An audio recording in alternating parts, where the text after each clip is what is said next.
Kunja Bihari.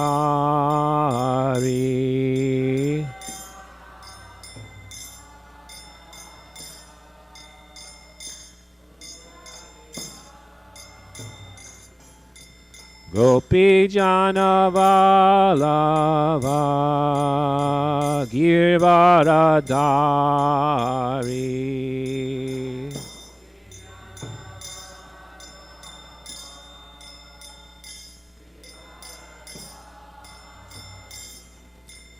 Gopi Jana Vallabha Girvaradari.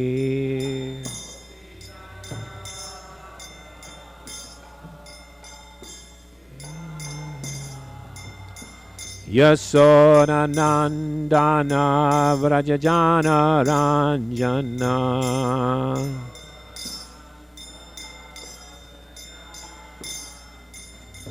Yasona Nandana Vrajajana Randana.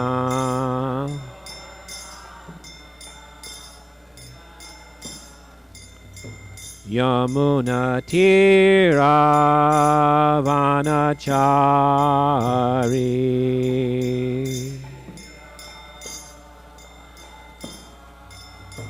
Yamuna Tira Vanachari.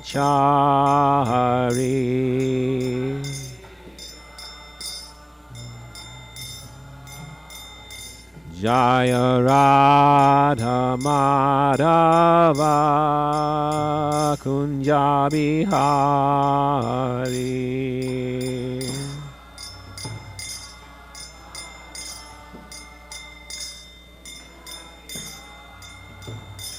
Jaya Radha Madhava Kunja Bihari.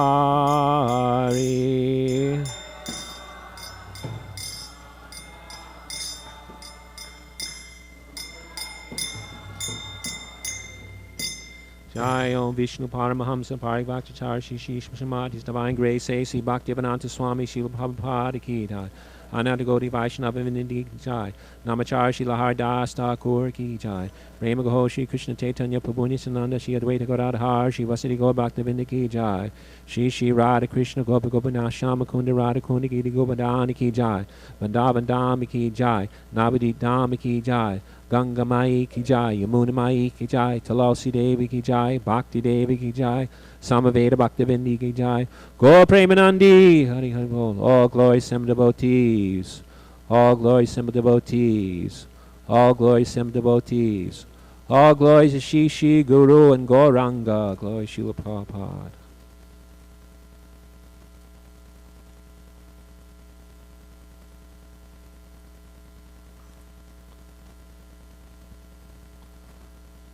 Om Namo Bhagavate Vasudevaya.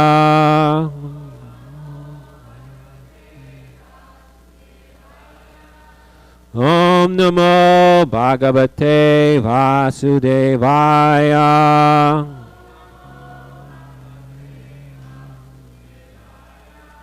Om Namo Bhagavate Vasudevaya.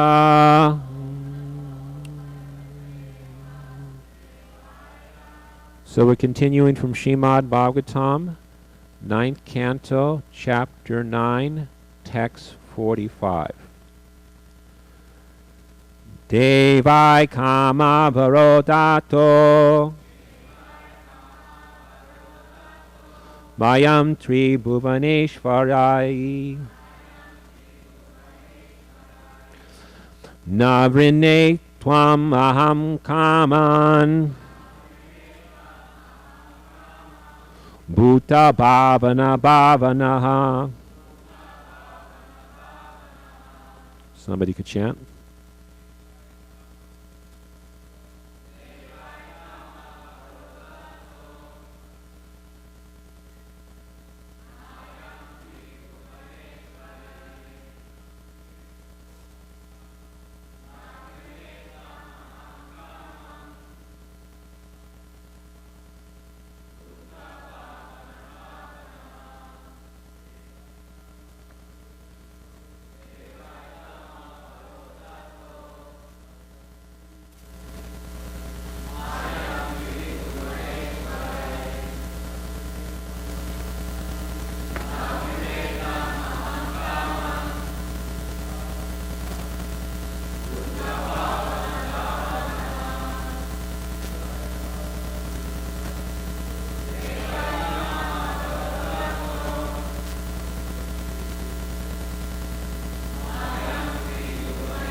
Mataji's.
Word for word.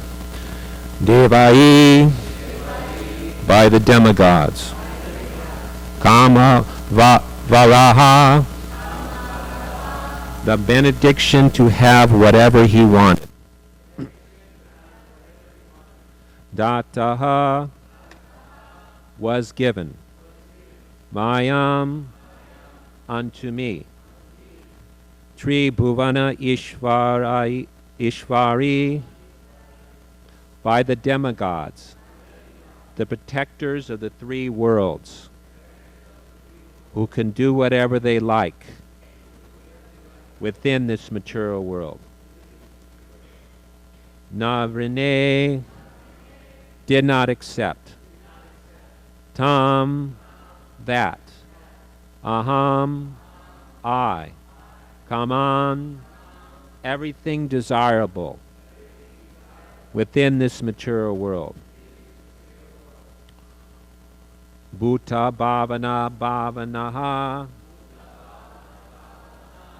being fully absorbed in the Supreme Personality of Godhead,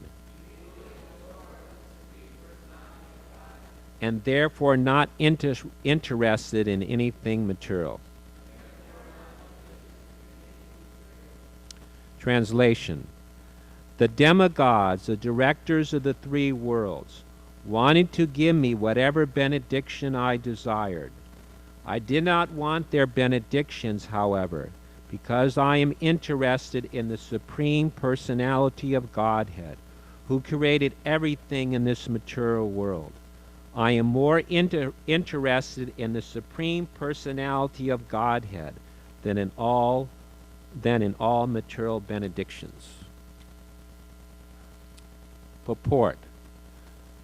A devotee is always transcendentally situated. Param dristva nivartante. One who has seen the Supreme Personality of Godhead is no longer interested in material sense enjoyment.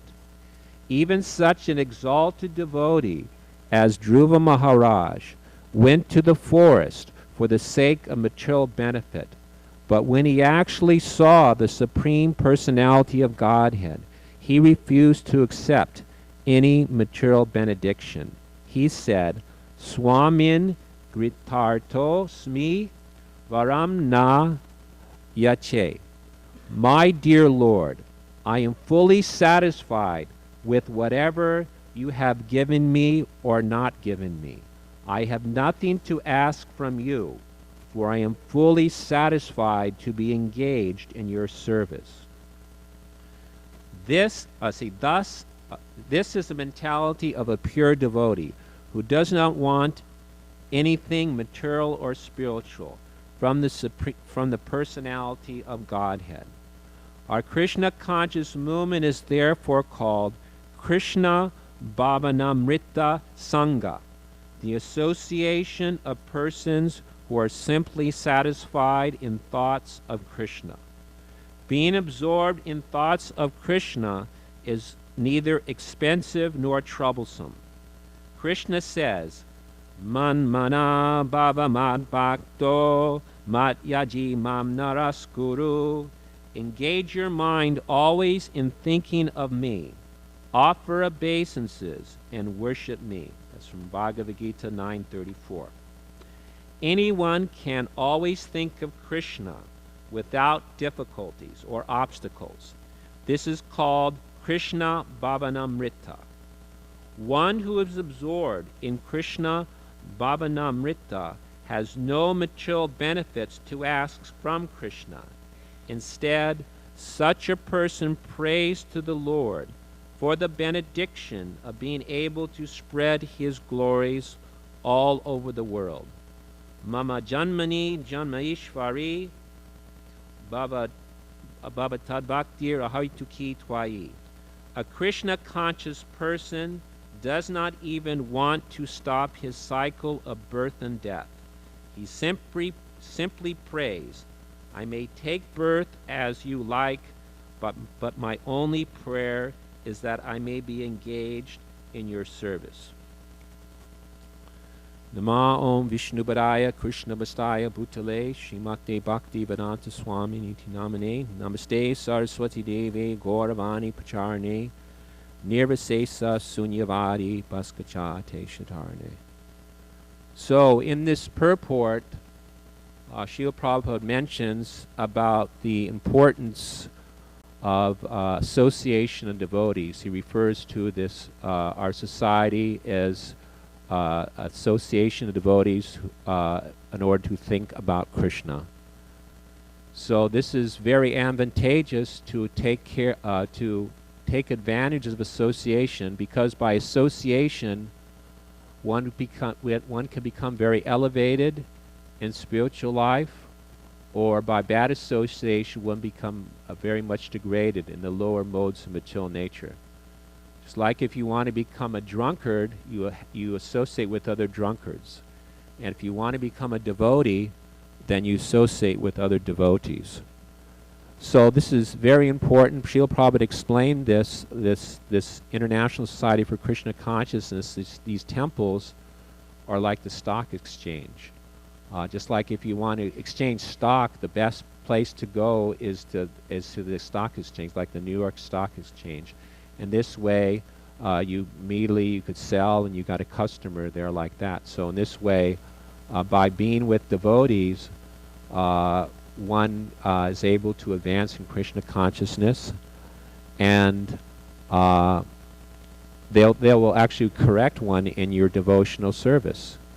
Just like if you do something wrong in the association of devotees, then you'll feel like, I've done wrong, I shouldn't have done this, like that.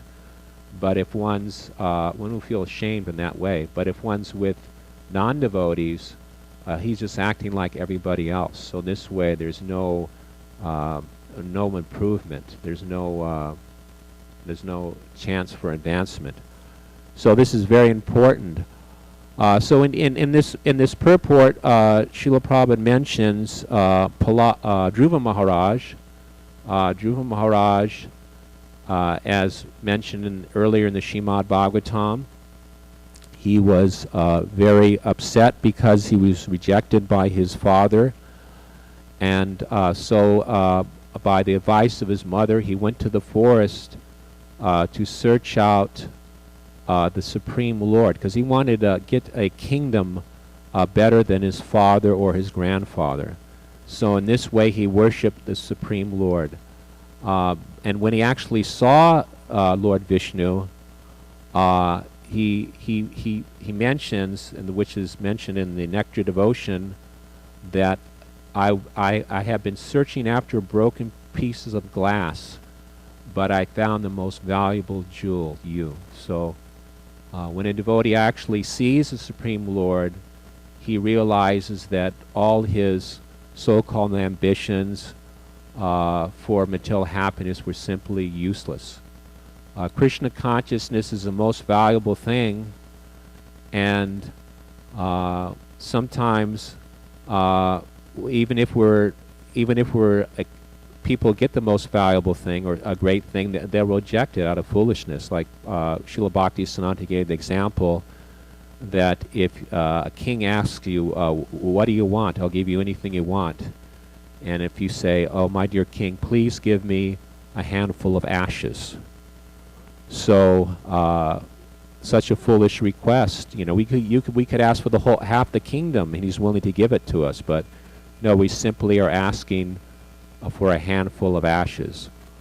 Or like the example Prabhupada gave of there was one old lady, and she was carrying a bundle of sticks in the forest, and she dropped the bundle of sticks, and she was crying out, "Oh, help me, please help me!" And then God appeared and said, "What do you want?" He was ready to help her, and she said, "Please pick the bundle of sticks and put it back on my head." So this is a condition of the situation, the condition of souls, that we are simply asking for just more burdens. We don't know what is actually good for us. So those who are intelligent, they know what the goal of life is. The goal of life is not to attain material riches or to be free from material bondage. The real goal of life is to be situated in devotional service and to enjoy transcendental bliss. This is mentioned in the Madhya Lila, chapter 20 of Chaitanya Charitamrita. So we should approach Krishna. Krishna means the greatest, and Na means pleasure. So Krishna is the epitome of pleasure. And we are, because we are part and parcels of him, we are always seeking for pleasure. And by coming in contact with Krishna, we'll be fully satisfied. No material happiness can actually give us any satisfaction. It's mentioned that in the Nectar of Devotion that devotional service in Krishna consciousness is so unlimited and so transcendental that it cannot be compared to any happiness in this material world. That even one drop of devotional service stands beyond comparison with an ocean of happiness derived from any other activity. So this is the greatness of devotional service. And this absolute happiness is available for everyone. They simply have to desire it. But because of their ass-like mentality, of their quality of being like an ass, they do not want to understand. So this is their great misfortune. So Prabhupada mentions that verse in 934 in the purport. Always think of me, worship me, offer your obeisances unto me. So by that, we become successful in our life. So we have to think of something. Our mind is by nature always thinking of something. It cannot remain vacant at all. Otherwise, no question of us even existing. We have to think of something. So if we think of Krishna, then that is our perfection. And Prabhupada mentions in one of the lectures to 934 that he gave that we are giving so many books. We could give you volumes and volumes of books about Krishna. So much that even if you read them 24 hours a day, you will not be able to finish them in your lifetime. So in this way, there's so much to think about Krishna. And Krishna says, you should think of me. He also he mentions this verse. Of course, the verse says, always think of me, become my devotee, worship me and offer your obeisances unto me. But it probably also mentions that this is with love. We should think of Krishna with love. And love means, bhakti means with respect and obedience. For bhakti without respect or obedience, that is not bhakti. There has to be obedience and respect. So a devotee, only a devotee can think of Krishna.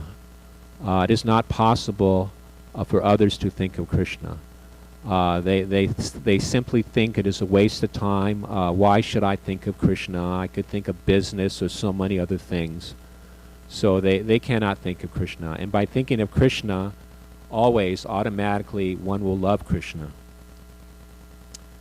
So, love is there in the material world, but it is wrongly placed. We love ourselves because we love Krishna, and we are parts and parcels of Krishna. But now that love is being misplaced, and therefore we are suffering so much in this material world. So it's being placed wrongly. Society, friendship, and love. We love our country. We love our family, our wife, our children. But we are not getting satisfaction because because Krishna is missing from the equation.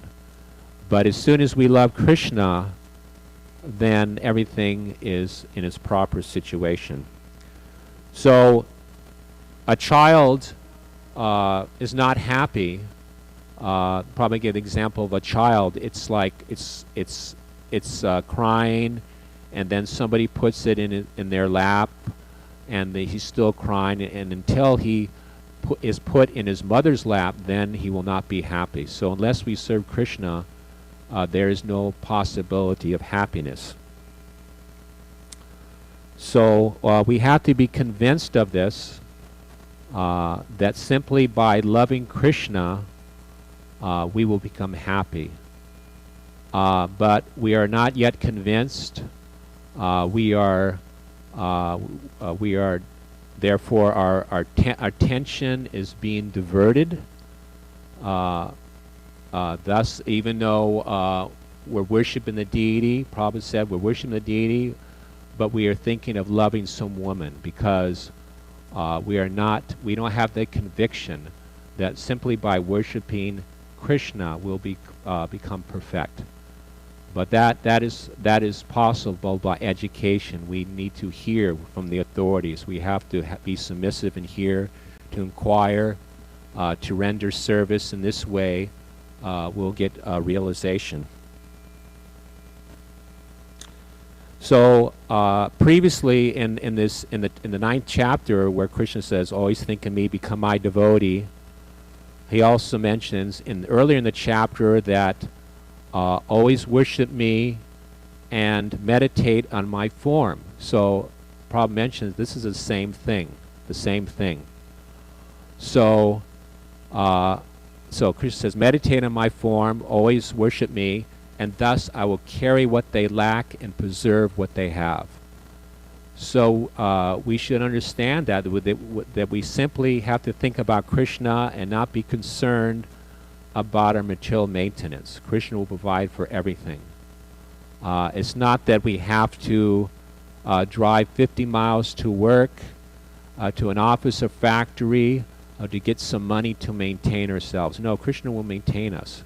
He was mentioning this when he was in New Mayapur at the farm. In New Mayapur, he says, you simply think of Krishna and Krishna will provide for you.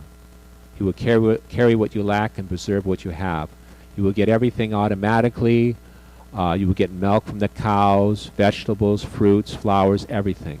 We simply have to think about Krishna, that's all. So, how do we approach Krishna? Krishna is approached through his devotees. Like Prabhupada gives us saying, love me, love my dog. So, by approaching Krishna's servants, then one could get Krishna's favor. One can't approach Krishna directly. This is a mistake to think like this.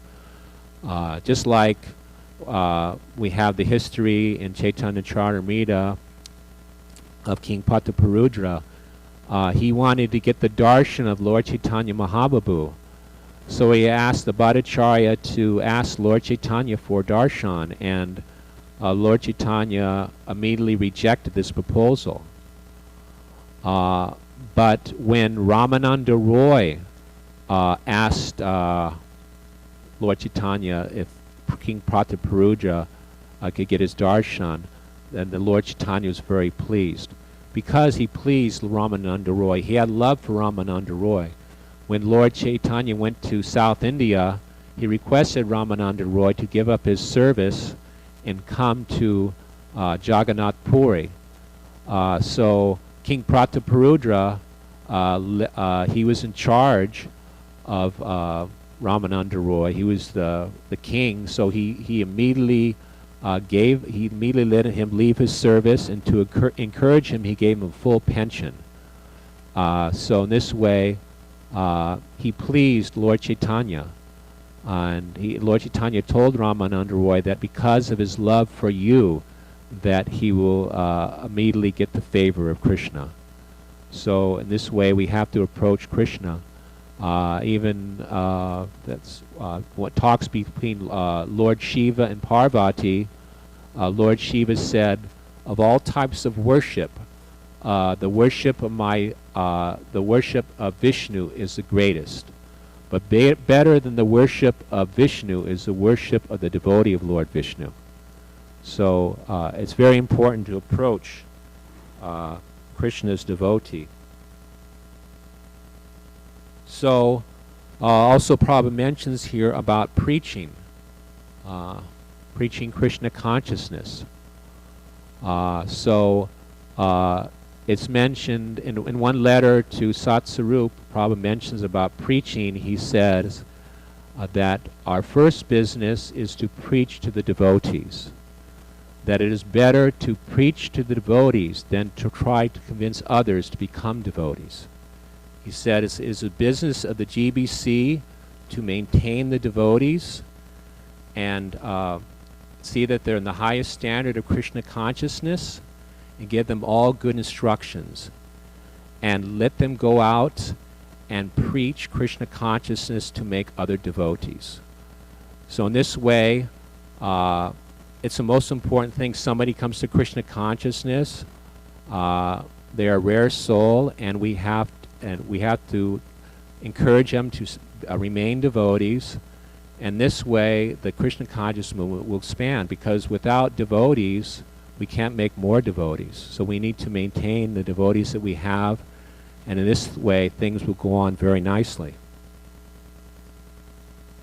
So this question about preaching or going back to Godhead, this was in a conversation mentioned with the Chutananda Swami. He asked Prabhupada this question, that what is more important, to go back to Godhead or to spread Krishna consciousness? And Prabhupada's reply was that a preacher is already back to Godhead. He said that he is, with his mind, his words, and his body, he is serving Krishna. He is liberated. He's a jiva mukta. He's already liberated. So what is the question of liberation? He's already back to Godhead. He says, as Krishna comes to this material world, but he is not in the material world, similarly a devotee is like that. So he's already back to God. Krishna is already speaking with him. So there's no question, well, what shall I do? Which is more important, going back to Godhead or preaching? Both are the same thing. Both are the same. So in March of 1974, on a morning walk, Srila Prabhupada was asked, which is higher, a preacher or a worker?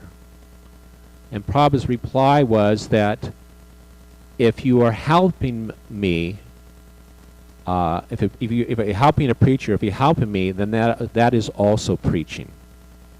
He said that everything is preaching, that this construction is preaching, this designing is preaching. Otherwise, why should we spend so much money? So he said there are 9 processes of devotional service: hearing, chanting, remembering, but they are all the same because they are all for Krishna. So one should accept one of these types of devotional service as it is fit for him and execute that. And this way, he's perfectly situated.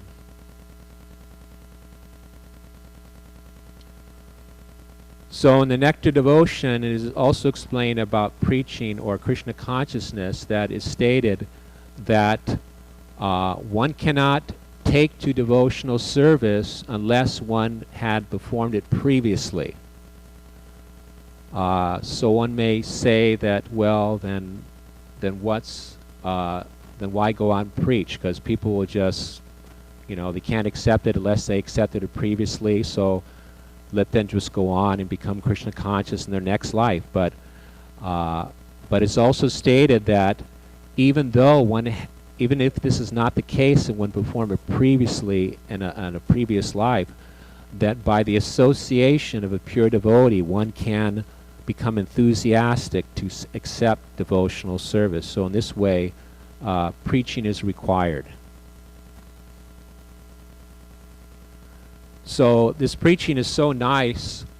Prabhupada mentions this in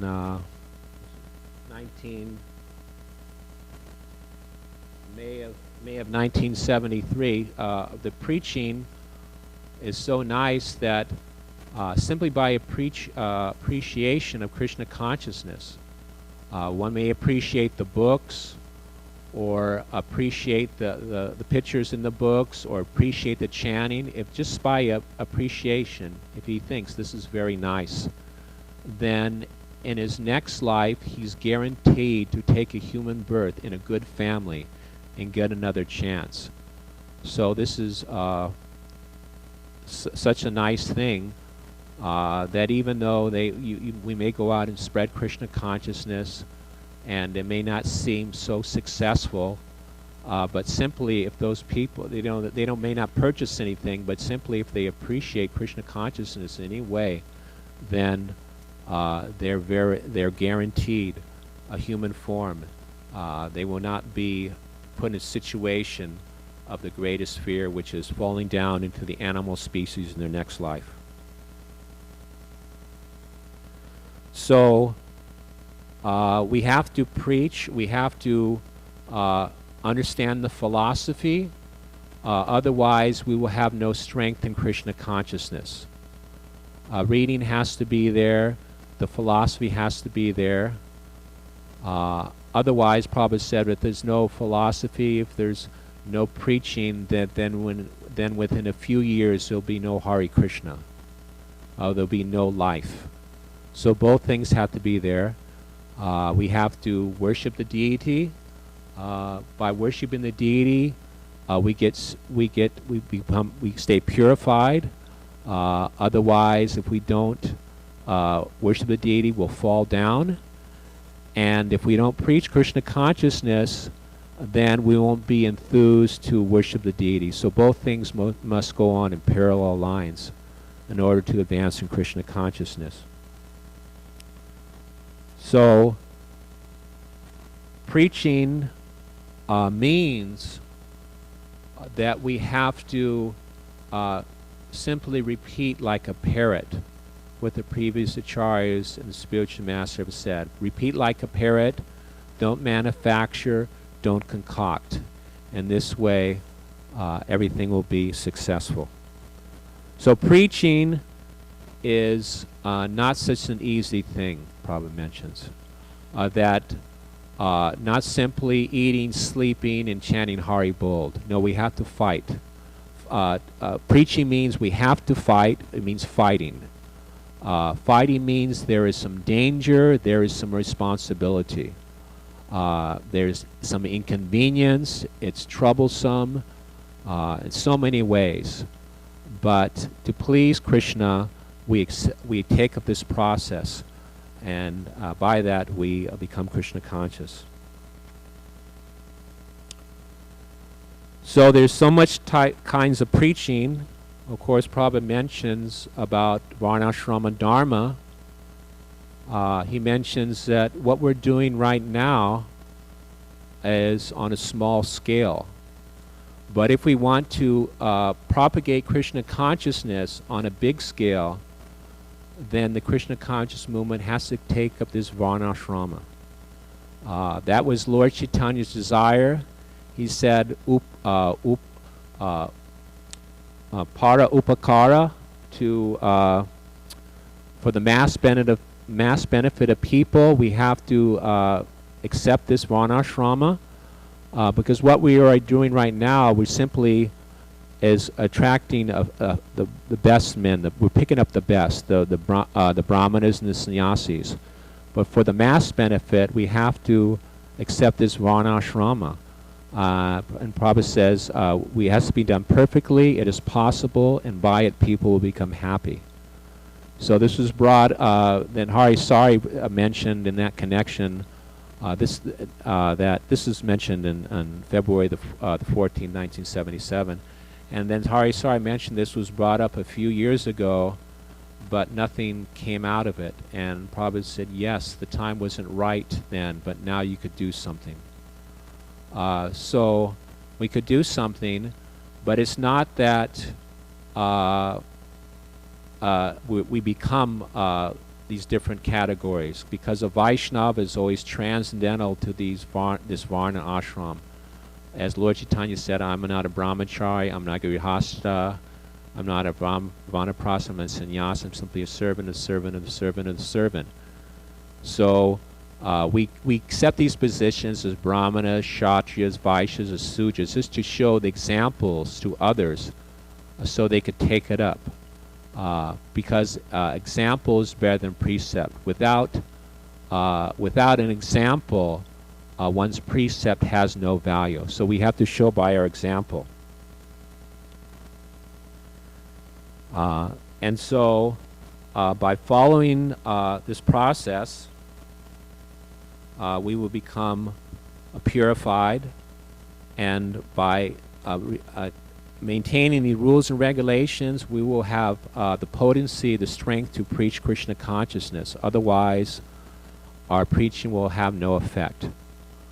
In one letter to Rudra on the 20th of February 1972, Prabhupada mentions that these rules of such as chanting 60 rounds a day, going to the classes, rising early for Mangalarti, reading the books, these should be done to the highest standard and never be neglected for any reason. Then our success is guaranteed. But if we neglect them even for a moment, allowing them to become slack, then whatever else we may try to do will be a failure. So this will give us our spiritual strength, following this process of Krishna consciousness, and then we'll become perfect and please Krishna and go back to home, back to Godhead. So I could stop there. Does anybody have questions on any of these points? Okay, yes. Charnrotam.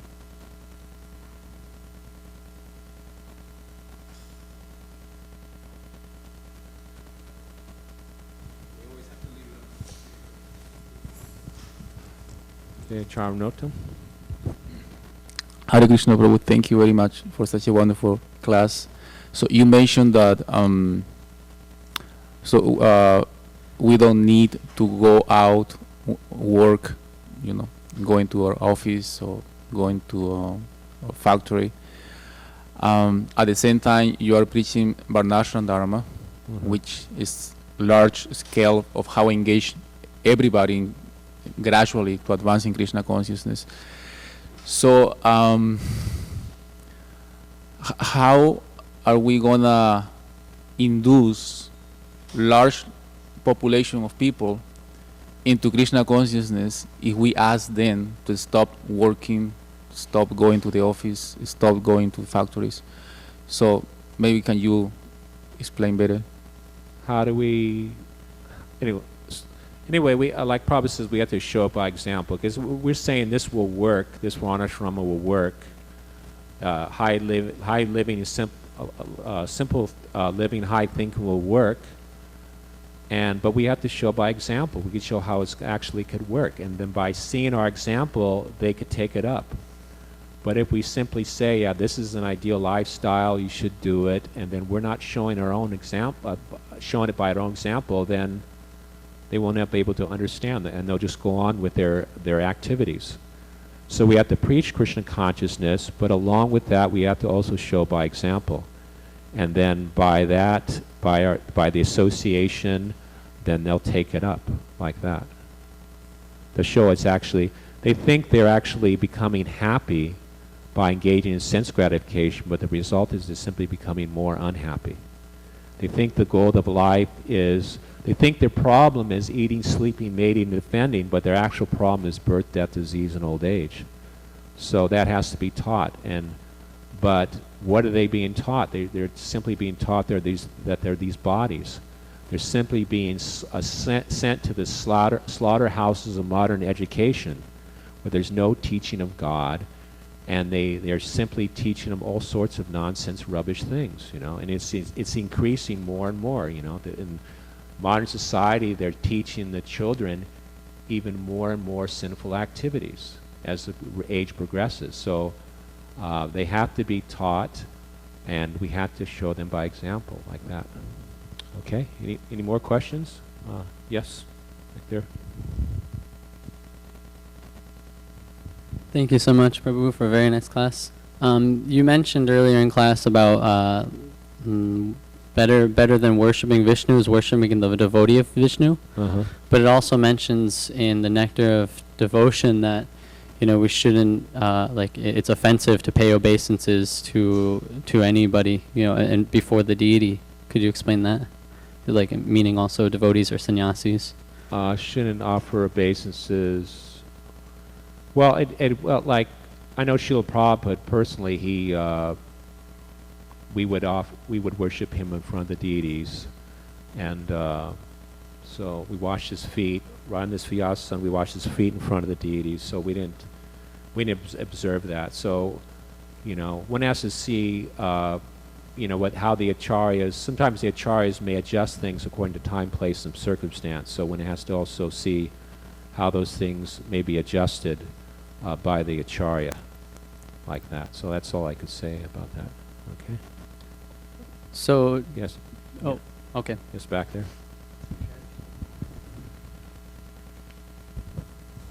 Hi, Prabhu. Thank you for a very nice class, very full of Shastric reference.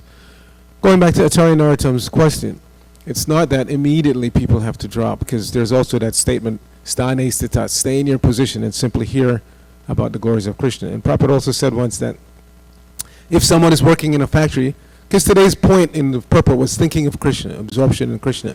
So Prabhupada said if you're working in a factory but you're thinking of Krishna, then you're not in a factory, you're in Vaikuntha. So the point is teaching people absorption in Krishna. It's not that immediately people have, stay as a bus driver, you can't be a butcher, but whatever profession you have that's not obnoxious, you can stay there and gradually start hearing about Krishna from the authorized sources, and your life will improve in that way. Again, we're not advocating that people quit their jobs and this and that. Yes, eventually it will be nice to have full-scale varnashram where you decide, Brahmana, Kshatriya, Vaishya, Shudra. But immediately that's not possible. What is possible is spreading this knowledge of Krishna. Like you said, you're not this body, and goal of life is to worship Krishna, and everything will be immediately adjusted if that happens. Yeah, so that's true. So we have to, we're not asking everybody immediately, but some people gradually, but some people may be able to immediately do it. But certainly we should show immediately start. Like Prabhupada said, the time is right now. Now we could do it. And that was, 40 years ago he said that. So at least ourselves as a society, we should, like he mentions in the Bhagavatam about how they're having farms in America and protecting the cows like that. So at least by ourselves, we should do that. And it doesn't matter if people take it up or not. We have to we have to serve Krishna and leave its success or failures in Krishna's hands. We simply have to carry out the instruction of the spiritual master. And he said we have to show by example. We should have these communities and show by example how we could live simply, how everything could be provided for us simply by taking care of the cows and growing our own food and always thinking about Krishna. So we simply do that and show by the example, come or not, it's not our concern. We just have to work hard like anything and leave the result up to Krishna, and then everything will be successful. Okay, so we'll stop there. All glories to Shri Shri Guru and Gauranga.